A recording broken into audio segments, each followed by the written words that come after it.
Alright guys, I'm back. First thing I want to do is apologize about the lack of updates during the past couple of weeks. I've been going through some renovations, and because of it, it's put my room out of commission. In addition to that, I've also been sort of addicted to Nino Kuni. My review will be up later in the week. If you guys are paying attention, last week it was announced that Winter Ball 7 was going to join the four already existing tournaments to make five for the official EVO tournament series. Now this was great because right before this there was no Northeast America qualifier, and Big E from NEC Philly really worked hard to get that for us. So shout outs to him. After that, Spooky, Victor Font at Team Spooky on YouTube, and of course Team Spooky on Twitch. He made a video expressing how important it is that players pre-register for Winter Brawl 7, and that definitely does help run tournaments, and it's going to be easier on everybody. And I can't argue with that.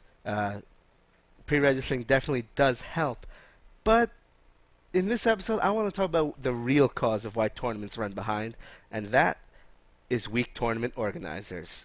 I'm calling you guys out.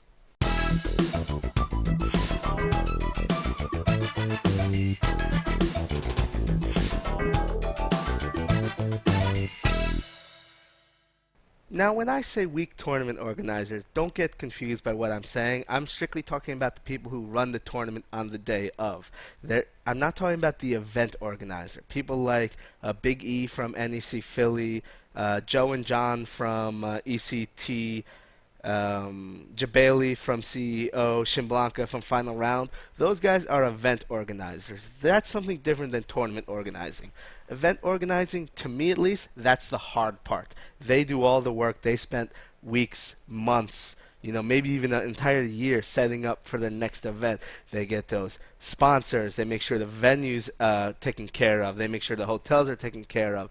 They make sure all the equipment and consoles are taken care of. Those guys do work, and I definitely appreciate everything they do, and they do a fantastic job. I only mentioned East Coast guys because I really don't know a lot about the West Coast guys, but them too, they all do a great job. I haven't heard of many really bad event organizers, and if there are, you guys have heard of them, and let's not talk about that. When I'm talking about tournament organizers, I'm talking about the people day of, the people who run the actual tournament. Now, I know with, at least with Big E events, he doesn't run any tournaments. He's not a tournament organizer. He's an event organizer. What he'll do is he'll find people in the community to run the tournaments for him. He'll delegate responsibilities, and he does this because he's only got so many hours in the day. He has to keep things moving. And more often than not, I go to a tournament, and the event organizer will ask, "Hey Jaxel, will you TO the Soul Calibur tournament for us this weekend?" I'm like, "Yeah, sure, I'll do it." Whatnot. Then I become the tournament organizer. Now, when I'm calling out weak tournament organizers, I'm not even saying that I'm above it. The stuff that I'm going to say the tournament organizers do, which is the reason why tournaments run late or run poorly, I do as well. We all do it, and it's a major problem. We all need to fix it together, because that's the only way it's going to get fixed. It's simple. We need to stop playing favorites. We need to stop rewarding the people who cause problems. Now, when I'm saying about these things, I'm not talking about weeklies. Weeklies are different. The small locals. Small locals, you're trying to get everybody to show up that you can, because locals, they're just that. They're a casual session. It's where you get prepared for the major events. But these locals, they'll run behind because you need to accommodate people. People have jobs. It's a weekly. They're not going to care. They're not going to plan for 3-4 months before the event so that they can make it to your event. It's a weekly. They'll show up when they feel like it. So the more people you can convince to feel like it, the more people you get to your weekly, and the stronger your scene will become. So I'm not talking about those weeklies. Those weeklies, you make accommodations and you do what you can to get things moving. It's one of the reasons why the Break Weekly every Tuesday night in Denellen, New Jersey starts an hour and a half late. Because if we started at 8 o'clock like we said we would, nobody would show up. People would still be at work. Now, I would like that, but that means I get to go home earlier. That means the people who win the tournaments get to go home earlier. But then, like I said, we'd only have like 6 people showing up each week, and it would only be the winners, and eventually they decide, you know what, there's no reason to come to this tournament anymore. There's a weekly tomorrow in Brooklyn. Let's just go to that every week. And that's one of the reasons why you need to convince people to keep going to your weeklies. So when I'm talking about the things that we do that makes tournaments run behind, I'm talking strictly about majors, monthlies, regionals, those big events. Now, there's really only two types of events I've seen that don't do these things. One of them is esports, and that's because esports, they're not going to care about the players because it's about, the schedule. They have a schedule to keep. They keep it professional. And the other one is Apex. This past January. Apex was ran well, and it was ran well because the schedule was put together by me. I kept everything that I'm about to say in this video in mind, and it made sure that we got things moving on time. Now, top 8 of Smash and of the Smash games did take a while. I messed that up on the schedule, but we'll have that fixed for next year. But that really doesn't have a concern for what I'm about to get into. Now, when a tournament runs behind, it's generally because the tournament organizer isn't willing to follow the rules that he or she set up in advance. So, for instance, if a tournament is supposed to start at 6 o'clock, at a major, it should start at 6 o'clock. You can't say that, oh, we have 8 people in a bus that is from 400 miles away who are 30 minutes or an hour behind. Let's hold the tournament up for an hour while we wait for them to come in. No. Why are we rewarding them and their poor planning? They knew for months the schedule of the tournament. Well, at least hopefully if you posted the schedule in advance, which most majors do. But they knew the schedule of the tournament. They knew what time they had to be there. Why the hell are we rewarding them for their incompetence? Or for instance, there's a player who, he's showing up late. Why are we rewarding them for showing up late? So not only are we rewarding them for showing up late by holding the tournament up for them, we are punishing everybody else who showed up on time. We're telling the people who showed up on time, you know what, you shouldn't show up on time anymore because, we're just going to fuck you over and delay your times. And we're going to start DQing you because you got to go play some other game and the schedules are starting to conflict. And, that's not our fault. It was this guy who showed up late. No, it is your fault because you should have DQ'd that guy. So instead of punishing the people who cause the problems, we reward them and punish the people who don't cause problems. Now you can say that, oh, he's a known player, or this is in Philadelphia and he's from California, so we have to accommodate him. No, he knows what times he had to be there. Stop treating people like children, and they'll stop acting like children. Now, here's the problem that I'm seeing with that. As the FGC, we don't want to be professional, and it's because when we think of esports, we think esports equals bad, professional equals esports, therefore professional equals bad. But that's not how it should be. There is nothing inherently wrong with professionalism or esports, but that's a whole nother conversation. Let's not go into that. If I want to use an example, I can easily talk about what happened at NEC this past December. We have, I believe it was Core, if I'm recalling my facts correctly. Core, who was in top 8 of the Tekken tournament. Tekken was supposed to take place around 4 p.m. on Sunday, but he had a flight back to California at 4 p.m. on Sunday. So, rather than telling him, you know what, you should have known better than this, you go to tournaments all the time, you make it to top 8 in tournaments all the time, you win tournaments all the time, you should know better, rather than telling that to him and DQing him and say, you're not going to be here for your match at 4 p.m., therefore we're going to DQ you, they said, you know what, let's push up the entire Tekken tournament to 10 a.m. and all these other tournaments that have their schedule told their players when they have to be there, we're just going to push them back and fuck them over. Now, this happened at NEC, and I'm not trying to call out NEC in particular because, like I said, this happens at every event, but this is something that seriously needs to stop. Core should have known better, he should have been DQ'd, and the entire tournament should not have been restructured just to make him happy. So, instead of punishing the people who cause problems, because we're rewarding them, we're subconsciously telling them it's okay to keep doing what they're doing. Why do the same people habitually, it's always the same people, habitually cause problems, habitually show up late? It's because subconsciously, by rewarding their behavior, we're telling them your behavior is okay, and we're actually okay with it, and we're going to work around it. We shouldn't be working around these people. Now, I know what you're saying. But Jaxel, if we start DQing these people from California at our East Coast tournaments for showing up late, they're not going to keep coming back. And you're wrong. Now maybe you're right for weeklies. You're right for locals, because they're going to say, why am I going to go to this local when they're just going to DQ me for showing up late? But majors happen once, maybe twice a year. So they really don't have any other choices. And I guarantee you that if Core had been DQ'd from top 8 at NEC this past year, next NEC, he would not have shown up late. He would have said, you know what, I can't show up late because these people, they will stick to their guns. They will DQ me if I'm late. Now, you can say they're not going to like you, but they will respect you. And that is far more important than whether or not someone likes you.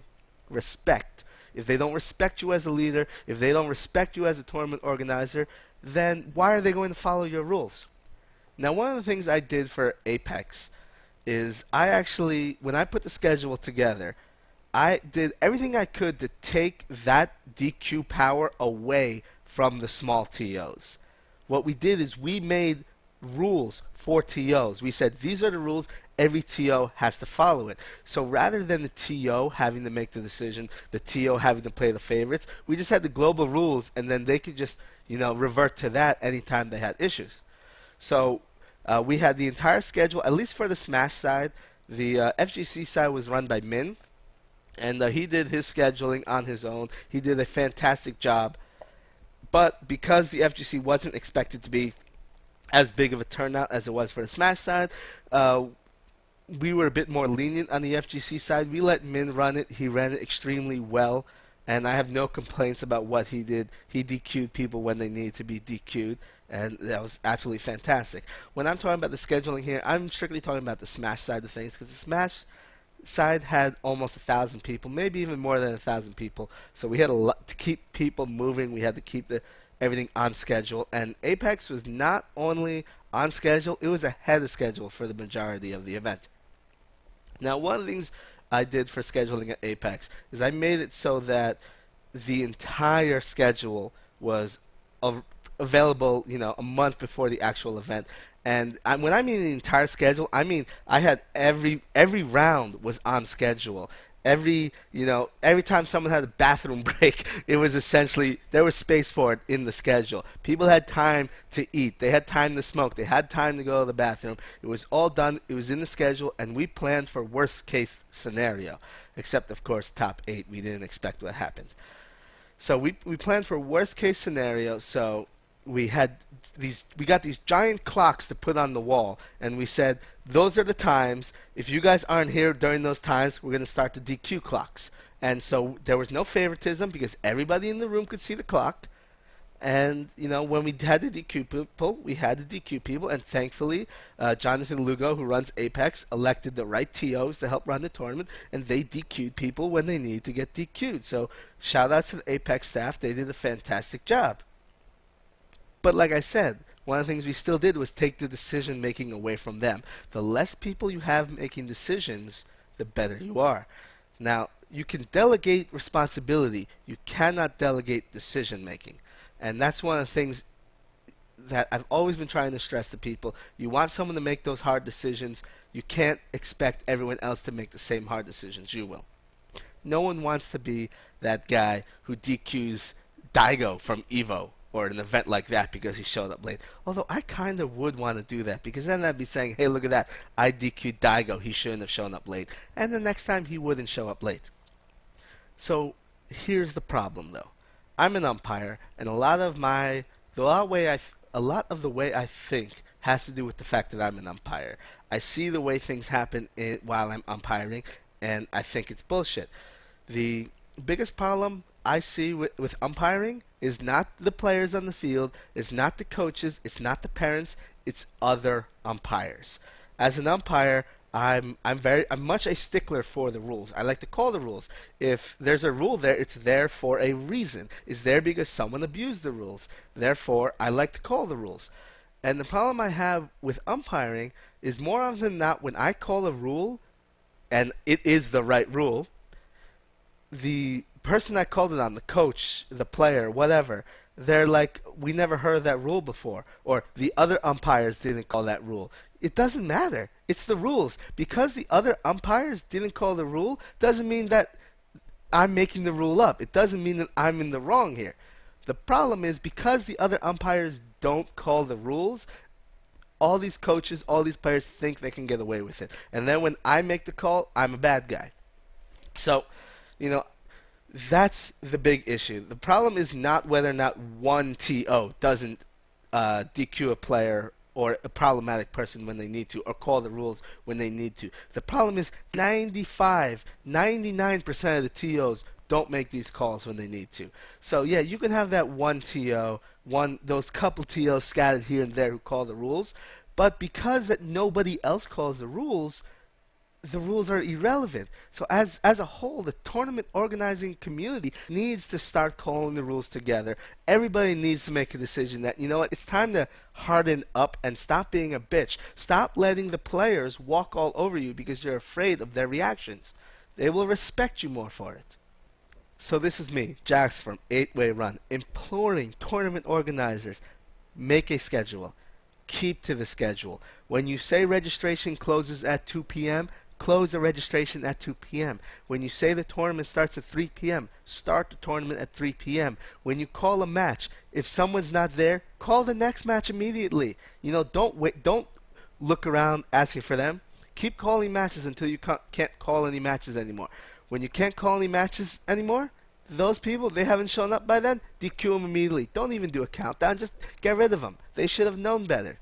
You know, stick to your schedules. When you say top 8 starts at noon, it starts at noon. If all 8 players aren't there, DQ whoever's not there. Who cares if it's top 8? Next time, they'll show up on time. And that's the problem. We need to start doing this together, because if just one or two or if just a few TOs start doing this, it's not enough.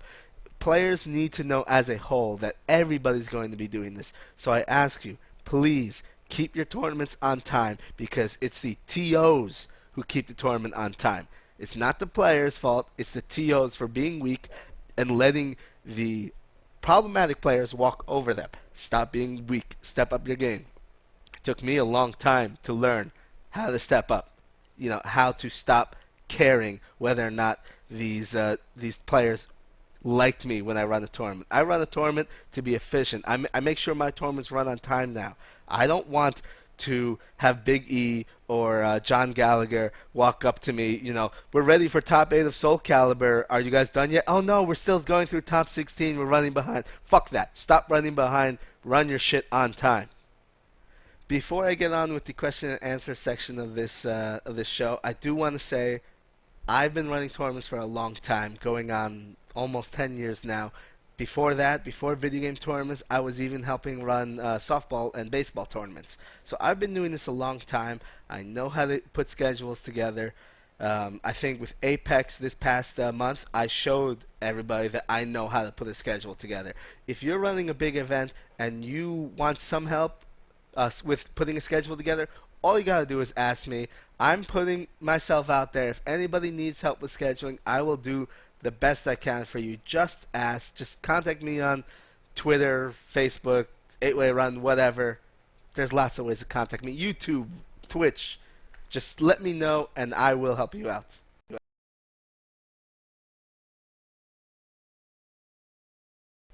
Now, there hasn't been an episode of the Jaxel Power Hour in the past month, and there's been a lot of news since then. Obviously, the biggest news this week is the shutdown of My Little Pony Fighting is Magic. And you guys know that I am a big fan of My Little Pony, at least the cartoon. I did like watching this game, even though I generally don't play 2D fighting games. And I did meet the people who some of the people who programmed this game, and they were putting a lot of effort into it. Now, it does suck that Hasbro sent them a cease and desist order, but at the same time, I can say who didn't really see it coming. Now, I don't really blame this on Hasbro. They have to do what they have to do. You know, they own a trademark. It's My Little Pony. They own the characters. They have to defend that trademark. Now, people say that's not true. If you don't defend the trademark, you don't lose it, which is true. You don't lose a trademark if you don't defend it. However, what you do is dilute it. You dilute your fighting power. If Hasbro just allows everybody to start making modifications to the My Little Pony expanded universe or whatnot, and they start taking the ownership of My Little Pony away from Hasbro, and it starts exploding into a fan base like it does, then when they try to defend it in court from bigger people, not the smaller people, bigger people, their brand won't be as powerful and won't be as easy to defend. It's one of the things we saw with the Dota trademark and Valve. I mean, Valve has no ownership of Dota, yet they were just able to scoop it up because the ownership of Dota had so expanded far beyond its original creators that they had no real way to defend it. Now, you can see that also with, for instance, Mega Man versus Street Fighter. Capcom had to shut it down. You know, that's just the way trademark and copyright law works. If it uses their trademarks, uses their copyrights, they have to do something about it, or they risk diluting the brand. Now, what Capcom did is they said, you know what, we're going to hire the guy who made Mega Man and Street Fighter and then release the game for free, whatever. Hopefully Hasbro does the same thing with Fighting is Magic. The game is pretty much almost complete. They put a lot of work into it. All Hasbro really needs to do is says, you know what, cease and desist. We're going to buy you out and we're going to release it ourselves. They could actually make it a nice, pretty penny off of that, and they could put a bit more development behind it and clean it up a bit. It'll look even nicer than it does with DLC and make even more money. Now, I don't know if Anu and the rest of the guys on Main 6 would want to do that, but it definitely is an option. And I do wish the best of luck to Main 6, Anu, Jay, and all those guys. They put a lot of effort into the game. They did a good job with what I saw of the game. I have heard they're working on another game besides Fighting is Magic, and we'll see how that turns in the future. But I was kind of hoping that they could keep using the Fighting is Magic because, you know, the My Little Pony, it gives a lot of extra fans, and I'm sure that's why they want to do it too, as well as being fans of the cartoon series. Now, I forgot who it was, but a couple weeks ago, someone posted on my Twitter asking what I thought about the whole THQ thing that happened this last month. If people don't know, THQ actually filed for bankruptcy, and they auctioned off all their properties. Now, the question was asked before the auction, and I'm going to answer it as if it was before the auction, but we've all seen what has happened. All their properties have been, all but one of their properties has been auctioned off, and you know, now those games are in new publishers. That's the word I'm looking for. But the whole THQ thing, it comes back to something I said before about my dislike for publishers. I like developers. Game developers, they want to make good games. They don't want to make bad games. They're not in it to make a quick buck. They make video games because they like making video games. It's the publishers. The publishers are there to make a quick buck. The publishers are the ones that hamstring the developers, that force them to release unfinished games, that take content away so they can release it later as DLC, that you know, basically tell them what they can and can't do. And this THQ issue is another problem with publishers. THQ had a lot of good properties under its belt, a lot of popular games. But because as a publisher, THQ was failing, it didn't matter. All the developers under their publishing brand just, you know, everything went bankrupt. You can use Sega as an example. Sega can make great games, but the problem is Sega can't publish great games. Instead, all they publish, all they advertise, they do publish the great games, but they don't advertise them. They don't, as a publisher, work harder on their great games because they make more money off of the shitty games. They'll keep on peddling crappy Sonic games over and over again because that makes them more money than peddling a great game from Platinum Games or something like that.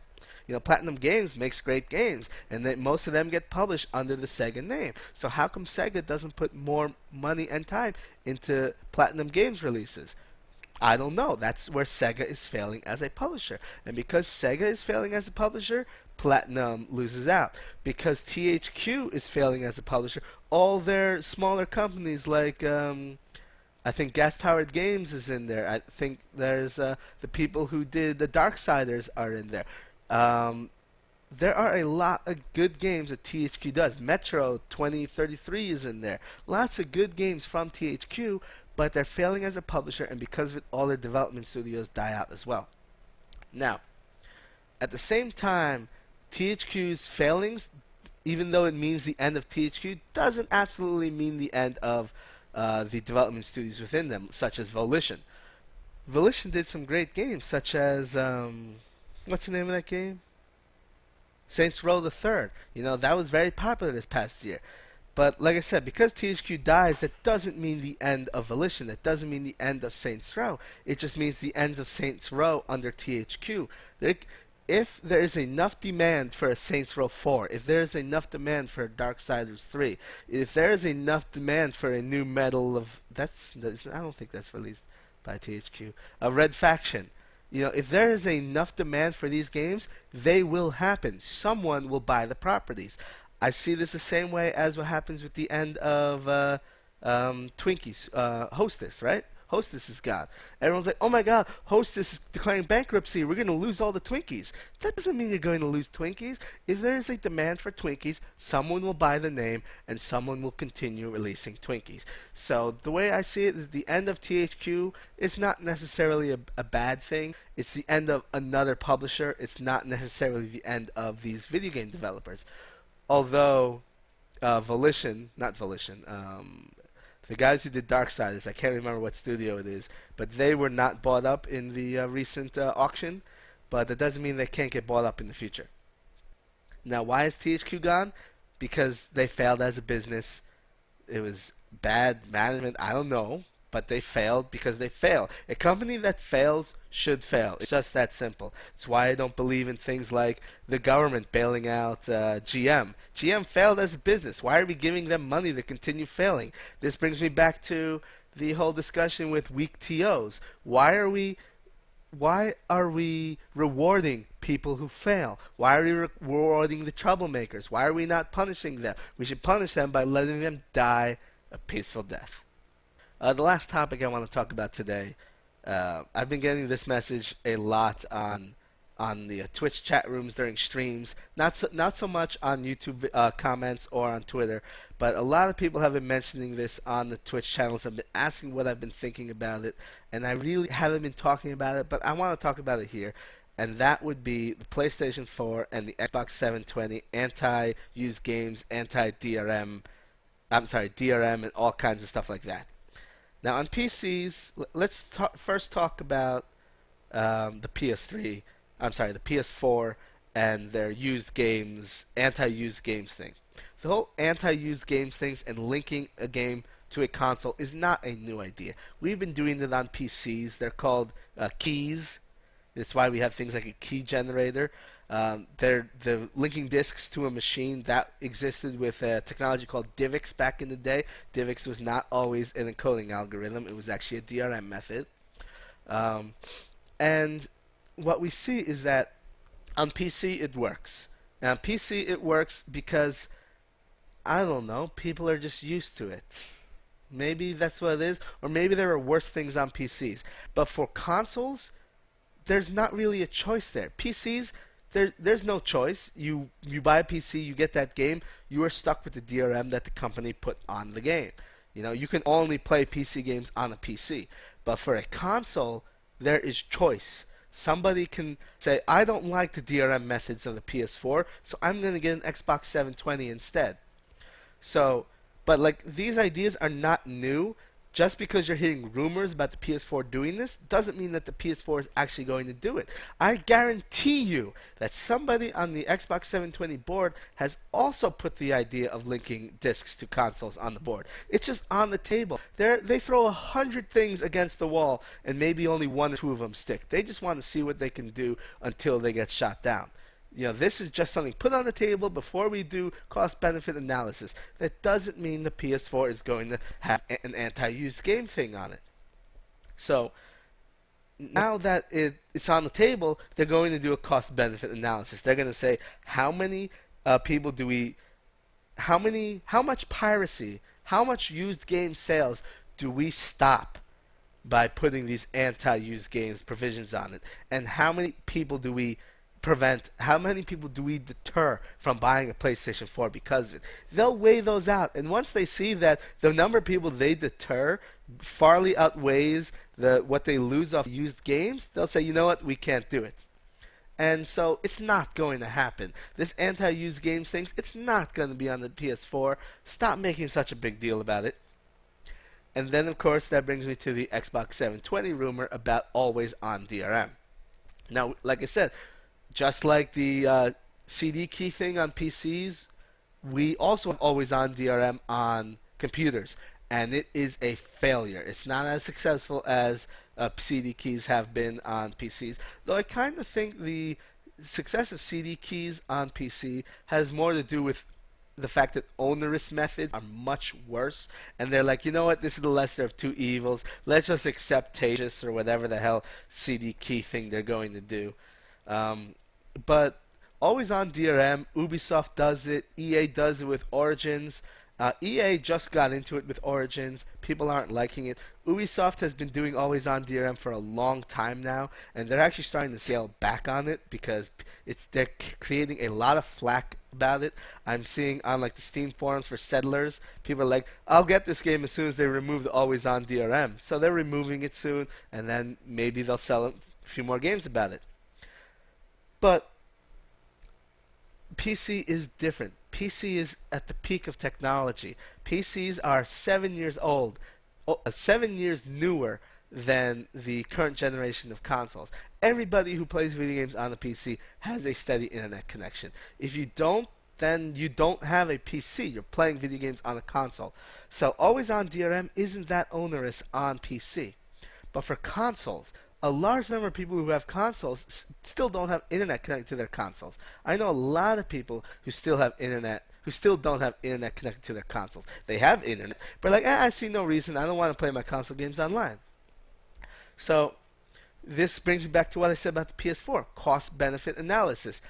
How much piracy can we stop with always-on DRM versus how many people stop buying our console because they don't have an internet connection that supports always-on DRM. They'll weigh it out, and eventually they'll get rid of the idea. So again, another thing you guys need to stop worrying about because it's not going to happen. Now, Esteban the Bestaban from Hold Back to Block, he recently wrote an article on his website saying how these rumors are good for the fighting game community. Now, naturally, if this always-on DRM thing for the Xbox ever happened, Xbox would pretty much be instantly ruled out for tournaments because we can't have EVO with 120 consoles and now every single one of those consoles has to be connected to the internet. It's just not going to work. If the same thing happened to PS3, the PS3 will be ruled out. Now, he's saying that this is a good thing because it'll convince people to switch over to PC, to playing fighting games on a PC. And I don't actually agree with that because I don't see fighting games on a PC to be as good as a good method for competitive gaming. Yes, it's good for online gaming because the netcodes are better, but the problem is you have everybody's PC is different. I mean, look at the big uptight.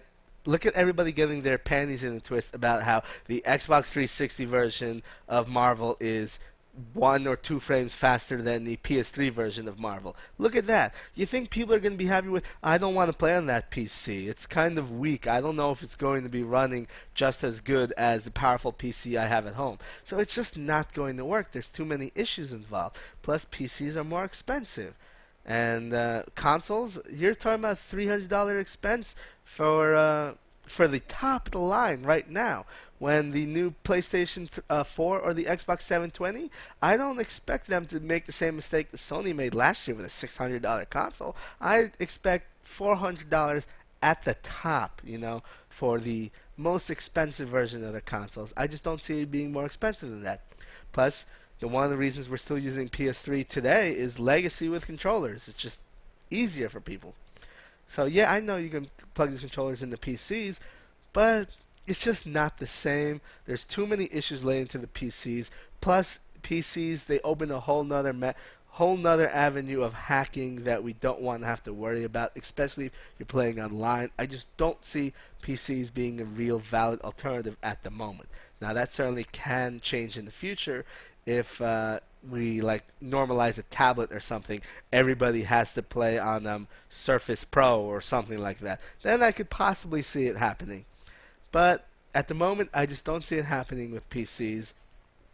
Not to mention, so many of these games have their lead platforms on consoles. For instance, pretty much any fighting game made by Namco is made for the PlayStation series of games. Any fighting game made by Sega that uses the Limber cabinet is made for an Xbox 360. So it's kind of going to be a lot harder to convert these games to PC without some sort of, quality loss. Capcom, I don't know what their lead platform is, but they're starting to see that this PC market that they're trying to delve into isn't working out, and I don't see them releasing too many more PC fighting games in the future. Now that's all I really wanted to talk about today. Like I said in the previous episode, the topics that I talk about, I get a lot of them as ideas from you, whether it's from the YouTube comments, Twitter messages, or on stream comments. So if there's a topic you want me to talk about, just post a comment. I'll try to get into it in the following episode, maybe a couple episodes later if I don't have time for it. If you want to see more Fighting is Magic videos, you can always check my YouTube. You're watching this video on YouTube right now, so you all you need is click on my name. Don't forget to click follow, subscribe, wherever they moved it to. I don't know, YouTube layout keeps changing, and I just saw the new YouTube layout that's coming out in a few weeks, and it looks pretty awesome. Of course, you can always follow me on Twitter. I'm at 8wayrun. You can watch my stream live whenever I stream live, at least every Tuesday night, and generally most nights where I play video games. Twitch.tv/8wayrun. And of course, always check out my websites at 8wayrun.com. That's for Soul Calibur, and SmashForYou.net. That's for Smash Brothers. I'll see about making future websites, more websites in the future. It all depends on what the community wants. And I know this episode may not have been an hour, but I'm trying my best to slim it down, try to get rid of all the useless junk, put a little editing in here and there. Actually, you know what? If you guys paid attention at the beginning of the video, you would have seen a bug for Fullscreen. I am now partnered with Fullscreen.net. That's another subject that's been popular for the past couple of weeks. There's been some controversy over Machinima and Maker. Now, before I got partnered on YouTube, I did actually look at several networks. I got sent contracts by several networks. One of them happened to be Machinima, and I looked at that Machinima contract and I thought, what the fuck? There's no way I'm agreeing to this. I looked over it for a week and I just didn't understand why anybody would agree to this contract. I'm not going to put any specifics in the contract, but I will say that if you are, small time and you have the chance to become big, read every contract you see beforehand. Try not to get suckered into anything because you're seeing the limelight and you're starting to see stars and whatnot. Read it. Know what you're getting into before you sign anything. I decided to go with Fullscreen because they pretty much guaranteed me full autonomy over my channel, and they didn't require me to do anything like putting that bug at the front of the video. I put it on because I wanted to support Fullscreen. But since I am with Fullscreen now, I am partnered on YouTube. So I can have nice designs on my YouTube channel. I'm not much of an artist though, so I am looking for artists who would be willing to help me out, making a nice layout for my YouTube channel, possibly making some artwork and maybe an opening video and interstitials for these shows. If you're out there, you're interested in helping me out, I really can't afford anything, so if you would be willing to do it for free, just let me know and I'll get back to you with my requirements. Thank you guys, and have a good night.